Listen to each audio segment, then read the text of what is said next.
ايه العباية القمر دي؟ طبعا عباياتي النهاردة كلها من انجي فاشن. طبعا هم مصنع يا جماعة، بجد بيعملوا شوية عبايات ودرسات حاجة واو. كل حاجة عندهم تلاقوها. بصوا الجمال، عباية من جمالها الناس كانوا بيحسبوها النهاردة درس.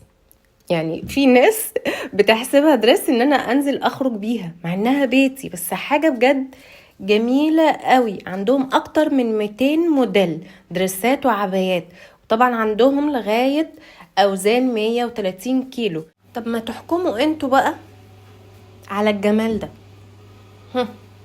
كم من 10؟ ايه اللون الاسود الخطير ده؟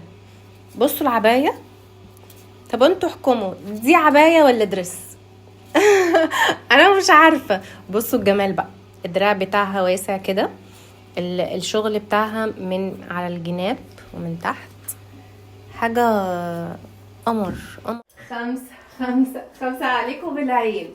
ايه رأيكم بقى في العباية القمر دي؟ قولوا لي انتوا بقى، ايه ده؟ ايه الجمال ده؟ على فكرة بقى العباية دي بتتلبس ستايل واسع كده، حاجة مريحة قوي قوي قوي، وبرضو برعاية انجي فاشن. حبوا معايا اللون ده بقى، حبوا معايا اللون ده. ايه رأيكم؟ زي السودة بس جبت منها لون زيتوني.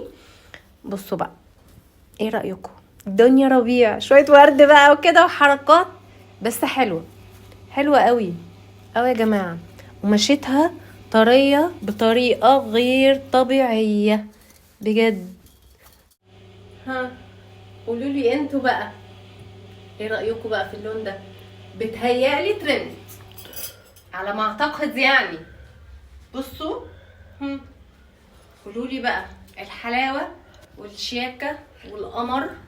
لا بجد حاجة واو. عايزة اقول لكم حاجة، ان ان الاسعار عندها رخيصة جدا، ان الخامات عندها حلوة قوي قوي. قولوا لي بقى، قولوا لي بقى الجمال بقى. ايه رأيكم؟